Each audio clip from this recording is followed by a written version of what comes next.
Boker Tov Hashem Hashem Naaseh Benatzliach. Nous sommes aujourd'hui le jeudi 15 du mois de juin et déjà le 26 du mois de Sivan. Echaim Tovim Shalom. Nous avons un shiur ce matin, Be'ezrat Hashem Barach, acheté pour la refoua Shelema de la petite Myriam Léa Bat Nathalie Rachel. Yehi Ratzon. Shakadosh Baruch Hu Shlach la refoua, Shelema refoua Tenefesh refoua Tagouf. Anna El Na Refanala. Yehi Ratzon, que par le mérite de cette étude, eh bien, on n'entend que de bonnes nouvelles. Achlama Mira ou Briout et Tana. Amen, ve Amen. Une grande refoua shlema, bien sûr, pour vous tous. Notre liste qu'on a déjà citée ce matin. Et en même temps, les Nishmat Kol Mete Israël, et bien sûr, pour vous-même. Bracha, rebacha, ve'atzlacha, bechol ma'asedechem. Tatzlichu ve'tarvichu, l'chaim tovim, shalom, rak yeshuot benechamot. Et merci d'acheter des shurim chez nous. Ça nous aide à pouvoir permettre de payer la brechim et tous les frais très importants que nous avons au sein de la Hamuta. On commence tout de suite ce shiur avec une réflexion importante à propos de la marloquette. On est dans la paracha de Korach, comme vous le savez, en Israël. Et cette marloquette, ces problèmes, ces conflits, comme on dit en hébreu, quand on parle du mot miflaga, qui veut dire parti politique. Alors en français, le mot parti politique veut dire parti politique, c'est-à-dire qu'il y a un groupe de politiques qui pensent différent des autres. C'est ceux qui sont à droite, ceux qui sont à gauche. Le mot en hébreu Miflaga vient du mot piloug, qui veut dire ceux qui sont en désaccord avec les autres. C'est déjà plus une question de parti, c'est une question de conflit. Les mots sont beaucoup plus forts en hébreu, c'est-à-dire je suis en conflit avec toi. Non seulement je ne pense pas comme toi, mais je lutte contre toi. Ça s'appelle Miflaga, piloug. C'est la fligue. D'ailleurs, qui veut dire en hébreu la fligue, prendre le large, s'éloigner de l'autre. On apprend de la paracha de Korach, comme le dit Rashi, il a fait une dreshet bechol dor. C'est une situation que l'on vit à chaque génération. Tout le monde est toujours en conflit les uns avec les autres.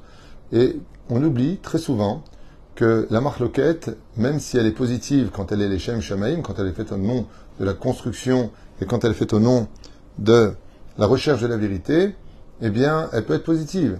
Mais elle demande des barrières comme ne pas manquer de respect, ne pas juger et ne pas critiquer. À partir du moment où je reste dans ces configurations, eh bien la marloquette peut être tout à fait valable. Et il est même bon des fois de se disputer quand il s'agit de l'honneur de la Torah, quand il s'agit de l'honneur des mitzvot, ou tout simplement de régler un conflit. Le monde tient sur trois piliers, nous dit la 12e Mishnah de Masechet Avot, premier chapitre. Al Shoshat Barim Al Amomed, Amaraban Shimon Ben Gamiel, Al Haemet, Al-Adin va la Shalom. Donc le monde tient sur la vérité, sur la justice et sur la paix. Donc pour pouvoir y arriver, il y a le mot vérité. La vérité, il faut la chercher. Il y a le mot din qui veut dire la justice, et puis il y a le Shalom qui clôture cette Mishnah. Ainsi donc, le conflit n'est pas quelque chose de regrettable ni d'inacceptable. Le conflit est valable, mais ça dépend comment est-ce qu'on mène ce conflit. On en a fait un cours récemment, je ne reviendrai pas dessus, où j'explique justement qu'est-ce qu'un conflit positif et un conflit négatif, et de quelle façon les mener à bien sans pour autant se fâcher. Parce que malheureusement, il faut savoir que les disputes, vous pouvez demander à vos médecins, eh bien, créent des maladies. On peut avoir un ulcère, on peut créer la maladie du cancer, parce qu'on est froissé, vexé ou en conflit constamment avec des gens qu'on aime particulièrement, ou alors on n'arrive pas à trouver la sortie. Ça veut dire que quand on voit les résultats des conflits pour lesquels nous pensons avoir raison, des fois, eh bien, on se rend compte que le prix à payer de ce conflit n'en valait vraiment pas la chandelle. Des fois, on ferait mieux de se taire que de relever des problèmes pour les amener à des conflits qui, en fin de compte, vont nous mener à plus perdre que si on s'était tu. Préférable de se taire. Préférable. Surtout dans notre génération, qui est tout à fait différente des autres générations, puisque notre génération vit beaucoup dans le déni, à exiger que l'autre comprenne, et donc, de qui plus est, manquant d'empathie, il n'en a rien à faire de tes souffrances. Donc, est-ce que les conflits sont vraiment importants aujourd'hui? Ani lo yoder. Ce qui est sûr et certain, c'est que quand il s'agit de l'honneur de la Torah, eh bien, comme on le verra, pour la fête de Hanouka, ils ont voulu éteindre les lumières de la Torah, on est sorti en guerre. Donc on a fait un conflit, on est rentré en guerre carrément contre les Yévanim. Donc quand il s'agit de l'honneur de Dieu et de la Torah, ça vaut le coup de sortir en conflit, mais remettant les pendules un petit peu à l'heure chez ceux qui veulent constamment amoindrir la lumière de la Torah. Pourquoi est-ce que les conflits mènent à des désagréments? On ne dort pas de la nuit, on est mal, on n'est pas bien. Parce que, surtout au sein du peuple d'Israël, contrairement aux nations du monde, c'est-à-dire que les sages nous disent, dans plusieurs livres, plusieurs ouvrages, qu'il est conventionnellement normal et acceptable que les nations du monde vivent en conflit. C'est pas pour rien que dans tous les États du monde entier, les plus d'un tiers du budget va dans l'armement. Comme si que, alors que des pays vivent en paix depuis des décennies. La bombe nucléaire, les chars, les avions, encore plus d'avions achetés. Mais contre qui tu vas faire une telle guerre pour acheter encore 3000, pour avoir 3000 avions de chasse? 3000 avions de chasse, c'est énorme. Il y a des pays qui ont 3, 4, 5000 avions de chasse. Mais pourquoi faire? À ce point-là, tu veux conquérir le monde? Non, non, non. Si on est attaqué, on a de quoi répondre. Ça veut dire que l'idée du conflit existe sur le domaine universel comme étant acceptable et la guerre, des fois même, nécessaire. Donc il n'y a pas de problème. Mais par contre, au sein du peuple d'Israël, cela est vu comme étant quelque chose de si grave qu'elle apporte la mort. Ce n'est pas la première fois qu'on verra dans la paracha que Korach meurt à cause d'un conflit. On verra aussi que les élèves de Rabbi Akiva, dans la Masechet Yevamot Samerbet Amudbet, sont morts aussi à cause d'un conflit. Mais la reine Ketotza misée, les conflits mènent à la mort. Elles amènent à la mort de l'amitié, la mort de la relation, ou la mort physique, ou la mort de la maladie, et patati et patata. Mais la reine, il est très important de comprendre que nous avons une mitzvah de fuir de tout notre cœur tout endroit où il y a des conflits. Et vite, comme l'a fait la femme de On Ben Pellet, qui a demandé à son mari de ne pas rentrer dans la marloquette. Ça ne te regarde pas, c'est leur histoire, ne prends pas parti. Reste en dehors. Reste en dehors. Des fois, il arrive des conflits entre deux frères, il y a un troisième frère. Mais pas ta tête.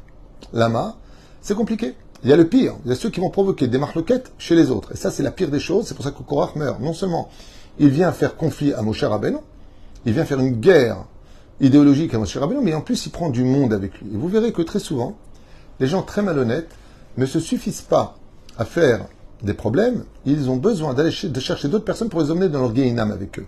Ça leur donne la force de moins se sentir seuls et d'avoir encore plus soi-disant raison, avec des insultes pour couvrir leurs arguments qui n'existent pas, et des critiques parce qu'ils ont peur d'être jugés. Ainsi donc, les conflits sont un sujet pour ces parachas de la semaine qui doivent vraiment tous nous remettre en question. Seulement, il y a une question qui se pose. Vous savez qu'il y a un jour où le peuple d'Israël réalise vraiment, mais vraiment, le pourquoi du fait que chez nous, les conflits sont extrêmement graves entre juifs, plus que chez les autres nations. Parce que la nature du peuple d'Israël, comme vous savez au niveau symbolique, c'est la colombe, qui est un animal de paix, qui est un animal fidèle à son pigeon, le pigeon à la colombe. Mais le peuple d'Israël, entre nous les juifs, ne doit surtout pas vivre dans la guerre. Parce que, combien même nous avons des âmes très importantes, nous avons aussi un problème, c'est que l'âme de l'autre est une partie de moi. Ce qui fait que si ma main est en conflit avec ma joue, je vais me gifler. Un juif qui fait du mal à un autre juif, c'est le peuple qui se gifle. C'est une entité, Shema Israël Hashem Elokeinu Hashem Echad, qui se gifle. Ce qui fait que quand un juif est en conflit avec un autre juif, ça fâche Dieu, ça fâche le ciel et la terre, et ça mène à la galoute, ça mène à la punition, ça mène au désordre au sein du peuple d'Israël. C'est pour ça que le plus beau cadeau que Israël puisse offrir à Dieu, c'est la hardoute. Comme vous le savez bien, l'unité. Il y a un jour où tous les enfants d'Israël ne font vraiment qu'un. Toutes les fêtes juives sont là pour cela. Pessah, Shavuot, Sukkot, Hanouka, Purim, certes. Mais il y a un jour où vraiment, au-delà de tout, nous sommes appelés à l'union. Kippour, on est appelé à l'union, mais c'est nous qui venons. Il y a un jour qui nous appelle à l'union. C'est le jour de Rosh Hashanah. Le son du shofar, qui représente le moment le plus explicite de la fête de Rosh Hashanah, appelle les Juifs à s'unir, impérativement. On se pardonne tous les uns aux autres à Kippour. Mais Rosh Hashanah, il faut vraiment qu'on soit tous réunis sous un même et unique shofar, un son qui va nous rappeler à l'ordre. Il c'est temps maintenant de vous réunir. Ceux qui pensent long, ceux qui pensent saccadé, ceux qui pensent en plusieurs sons, peu importe qui tu es. Vous devez tous venir parce que le peuple d'Israël est jugé à ce moment-là, en tant que nation et en tant qu'individu. Nous sommes jugés dans deux pôles. C'est une des raisons d'ailleurs pour lesquelles il y a 2 jours. Un jour pour la nation, un jour pour toi mettant à l'échelle individuelle. C'est une des raisons. Une. Benachen, ce jour-là qui représente le jour par excellence où Dieu nous dit faites très attention. Si vraiment déjà toute l'année il ne faut pas qu'il y ait des conflits entre nous, alors à Rosh Hashanah, il y aura de l'influence pour toute l'année. Ce qui fait que si tu te fasses à Rosh Hashanah avec l'un et l'autre, tu vas provoquer que l'effet du galet qui survole l'eau arrive à chaque mois à des disputes. Donc à Rosh Hashanah, il faut être cool, dans ton coin, les prières sont assez longues, tu es concentré parce que tu appartiens à l'image du shalom. S'il n'y a pas de shalom à Rosh Hashanah, on a jeté un caillou dans la mare. Et c'est Dafka, juste avant d'écouter le son du chauffard, qu'on va rappeler l'homme qui est le symbole du conflit. L'homme qui descend Gehinam. L'homme qui a fait oser amener 250 princes d'Israël, sa propre famille, à mourir, à tomber, à être cramé. Si c'était pour parler du chauffard, il y a d'autres télim que celui de Korach. Car comme vous le savez tous, avant de sonner le chauffard, dans toutes les synagogues du monde entier, on dit le télim du roi David. L'amnatzar livne Korach mizmor. L'amnatzar, pour l'éternité, chantre de David. Livne Korach mizmor. Les enfants de Korach chantent. Quel rapport avec Korach? Pourquoi tu me parles le jour de Rosh Hashanah, qui est un jour d'union, de paix, de réunion? On a fait, après 30 jours de slichot, on a demandé pardon pour toutes nos fautes. Elles ont toutes été énumérées. Celle de la pensée, celle de la parole, celle de l'action. Ah, c'est pourquoi, dans ce cas-là, rappeler Dafka, l'antipode, l'antithèse de Rosh Hashanah devant nous. Pourquoi nous parler de Korach le jour de Rosh Hashanah, qui est le jour du grand jugement, le jour duquel notre vie ou notre mort va être signée. Qui va se marier, qui ne va pas se marier? Qui va gagner de l'argent, qui ne va pas en gagner? Pourquoi est-ce qu'un jour aussi précieux est empreint d'un souvenir aussi douloureux que de rappeler ce qui s'est passé avec Korach? Est-ce ici un besoin pour nous mettre en garde, ou est-ce peut-être un clin d'œil pour nous enseigner autre chose? Et c'est ce que j'aimerais partager avec vous par rapport à cela. Au sage de nous dire la chose suivante. Quand on fait tchouva, en général, on fait tchouva sur les choses qu'on regrette qu'on a fait. Que ce soit Shabbat, Zera Levatala, peut-être qu'on a touché des filles, peut-être qu'on a mal parlé sur les uns et les autres. On va se remettre en question sur beaucoup de points. Maintenant, je mangeais plus cachère. Maintenant, je m'arrangeais sur ma relation. Écoutez bien ce que vous allez entendre maintenant. Écoutez bien.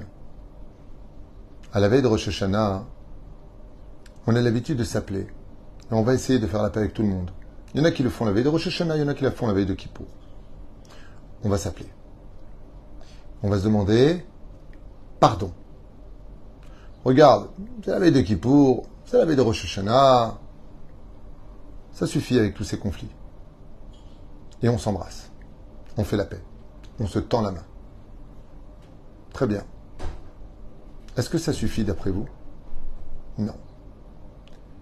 Au sage de nous dire, écoutez bien, est-ce que tu as fait teshuva sur les conflits dans lesquels tu étais à l'intérieur? Que maintenant tu as fait la paix sur le conflit, c'est une chose. Mais est-ce que tu sais que le conflit lui-même, c'est une avéra? Tu sais que le conflit lui-même, c'est un péché? Est-ce que tu es au courant de cela? Et est-ce que tu sais que sur ça, il faut faire aussi teshuva? C'est bien de réparer un carreau que tu as cassé. C'est bien de le réparer. Mais pourquoi tu l'as cassé? Est-ce que tu as fait teshuva quand tu as pris cette pierre du sol et que tu l'as jetée sur le carreau? Oui, tu as réparé le carreau. Maintenant, tu as demandé pardon au propriétaire du carreau. Tu as réparé le carreau, tu l'as remplacé. Tout est bien. Mais est-ce que tu t'es mis en question? Est-ce que tu t'es remis en question? Est-ce que tu t'es remis en question sur le fait d'avoir provoqué le conflit? Est-ce que tu as fait tes chouvas sur cela? Alken, Rabotenu Alem Shalom nous écrivent. Quand les fils de Korach ont participé au conflit, qu'ils soutenaient leur père, qu'ils levaient la main contre Moshe, ils se sont battus. Et d'un coup, Vaïrou, ils ont vu, chez Niftecha Pi Haaretz, que la terre s'ouvrait sous leurs pieds, et que les Gehinam, c'est-à-dire les 7 paliers du Gehinam, étaient là pour les attendre. Tout de suite, ils ont fait teshuva dans leur cœur en disant « Waouh, qu'est-ce qu'on a fait de participer à ce conflit? Comment on a osé se lever contre Moshe Rabbeinu ?» Ils ont fait teshuva sur les 2 questions. Comment est-ce que tu as fait une chose pareille? Ils ont crié à Moshe, Moshe, pardonne-nous. On fait teshuva. Et la deuxième chose, Itrachtu belibam, shishtatfu bapilug. Ils ont regretté dans leur cœur d'avoir participé et donné main forte à ce conflit. Waouh! Ken Nehemar dans la Torah, Uvne Korach lometu. Les descendants de Korach, les fils de Korach ne sont pas morts. Pourquoi ils ne sont pas morts? Alors ils sont tombés avec eux. Il y en a qui disent que oui, il y en a qui disent que non, peu importe. Mais ça veut dire quoi, ils ne sont pas morts? Ben, ça veut dire qu'ils ont redonné vie à la vie en regrettant d'avoir été à la base d'un conflit ou d'avoir soutenu un conflit dans lequel ils n'avaient pas à y rentrer. Regardez un peu ce qui se passe. Il y a une guerre entre la Russie et l'Ukraine. Il y a des partis qui ont été pris. Qui en paye le prix? Tous ceux qui se sont mêlés aujourd'hui en payent le prix. Tout a augmenté au nom de cette guerre en Ukraine. Est-ce que c'était notre conflit? Est-ce que c'était notre problème à nous? Qu'on vienne aider des deux côtés en disant, écoutez, vous avez des blessés à droite, à gauche, on va essayer de calmer les choses. On envoie des armes, et on prend parti. Résultat, qui en paye les conséquences? Aujourd'hui seulement. Quand tu as commencé la guerre, j'avais parlé de ça, quelqu'un m'a envoyé un truc, tu comprends rien, tu sais pas de quoi tu parles. Aujourd'hui, tous ceux qui ont dit ça, ils regrettent cette guerre. Vous savez pourquoi? Parce qu'ils n'ont plus rien à faire. Les voitures ont augmenté, le pain a augmenté, le lait a augmenté, le beurre a augmenté, tout a augmenté pour ce conflit. Parce que tu es rentré dedans. Fallait pas rentrer dedans. Des fois, tu mets tes doigts là où il ne faut pas rentrer. Comme je l'ai dit une fois de plus, je sais que j'agace des gens en disant cela. Et je ne peux pas être autre chose que ce que je suis et que ce que ma Torah m'enseigne. Et quand je vois combien les États-Unis ont envoyé de dizaines et des dizaines et des dizaines et des dizaines de milliards de dollars pour ce conflit Ukraine-Russie, j'ai pas de problème avec ça. Chacun fait ce qu'il veut. Ils ont des intérêts, c'est d'affaiblir la Russie, qu'elle ne soit plus une force mondiale, et tout ce que tu veux. Mais juste une question. Est-ce que ça n'aurait pas été mieux de prendre la moitié de cet argent et de placer des centaines de milliers de caravanes pour tous les clochards qui vivent dans ton pays, tous ces SDF, toutes ces familles à la rue? Si tu as tellement d'argent à envoyer pour un conflit, pour d'intérêt international et d'être la seule puissance mondiale aujourd'hui, t'as pas un peu de pitié pour ton peuple américain qui vit sur les trottoirs ou dans des voitures? D'alléger un petit peu, d'augmenter les bourses universitaires, de donner un peu plus d'espoir à ton peuple qui t'a élu. Parce que si tu es au pouvoir, c'est pas grâce à toi, hein, c'est grâce à ton peuple. Tu as envoyé par exemple 100 milliards en tout, d'accord? Envoie 50 milliards parce que tu as des intérêts internationaux. Envoie. C'est ce que tu veux, personne ne rentre dans les comptes. Prends 50 milliards, prends le Nevada, rends une ville avec des milliers et des milliers de logements dans lesquels tu vas placer tes SDF de Los Angeles qui sont derrière downtown par milliers de familles perdues qui n'intéressent personne, qui meurent, qui se font violer. Ils ont personne, ils mangent dans les poubelles. C'est des Américains. En t'occupant d'un conflit à l'extérieur, tu laisses mourir ta propre famille américaine. Et c'est pareil pour tous les autres pays. Tous les autres pays. Tu t'occupes des étrangers avant de t'occuper des citoyens. Pourquoi tu fais ça? Ceux qui ont payé leurs impôts, ils n'ont rien comme retraite. Et ceux qui viennent d'arriver, ils prennent plus que celui qui prend la retraite. Comment dans ta tête ça marche? Comment? Tu rentres dans des conflits qui ne te regardent pas. Tu fais des choses qui... Bien sûr que derrière tout ça, il y a des choses, je ne suis pas idiot, il y a des visas qui sont faits, des matières premières pour justifier la valeur de l'euro. Je ne suis pas idiot, je connais très bien la bourse, je suis aussi conseiller dans les affaires. Le problème n'est pas là, mais occupe-toi d'abord de ta propre famille avant de t'occuper des autres. Est-ce que tu vas regretter aussi, pas simplement de réparer les dégâts que tu as faits? Oui, je suis parti 31 fois aux USA et j'ai demandé à mon ami Stéphane Mémi Ayakar un jour de m'emmener là où se trouvent les SDF. J'avais les larmes aux yeux. Je pleure jamais, hein, mais là j'avais les larmes aux yeux. Des jeunes femmes, des vieux, des enfants avec des caddies volés apparemment, qui te regardent comme ça, comme des animaux qui n'intéressent personne. Je pense que même les chiens sont mieux traités qu'eux. C'est fou combien 30 millions d'amis ramassent d'argent et les SDF, il n'y a rien pour les réunir. On ne peut pas faire une ville pour eux, on ne peut pas essayer de le relever. Non, on préfère participer à d'autres conflits, être le sauveur, le Zorro est arrivé pour les autres conflits, alors qu'on aurait eu les moyens de sauver ceux qui étaient là, ceux qui pouvaient demain te dire vive les États-Unis, vive la France ou vive autre chose. Mais bon, c'est un sujet pour lui-même, je ne vois pas pourquoi j'en parle maintenant dans mon cours, mais c'est juste une réflexion qui doit très souvent nous éveiller.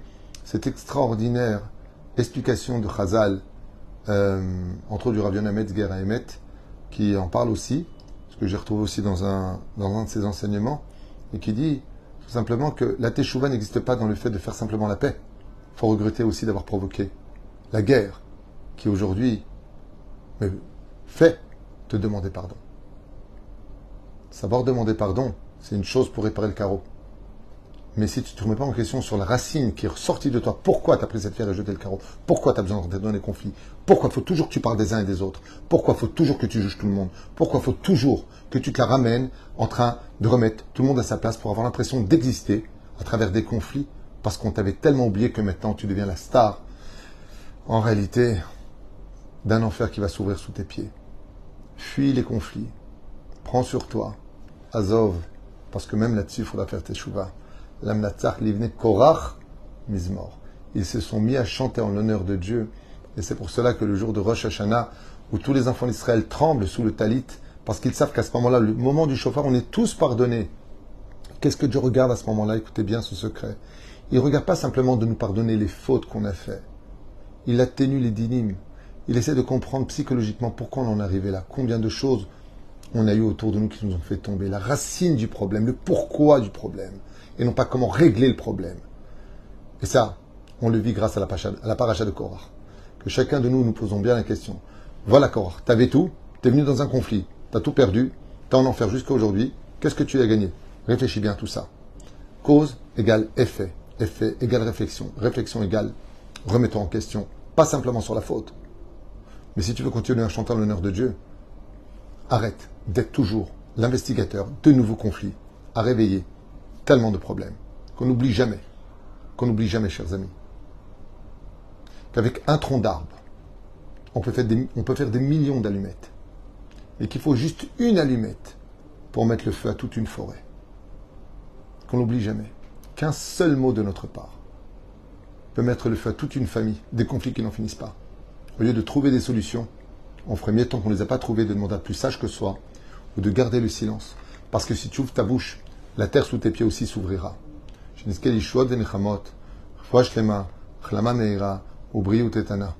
L'une des choses d'ailleurs qui peut le plus nous soigner de tous nos problèmes qui bloquent notre mazal, c'est parce que des fois, on a fait des conflits, on a fait du mal, on a fait de la shonara, on s'est mêlé. Et les gens nous en veulent. Cette petite pointe dans leur cœur devient un grain de sable dans les maillons de notre mazal. Sois propre devant Dieu, mais sois propre aussi devant les hommes. Baruch Adonai l'olam, amen, amen.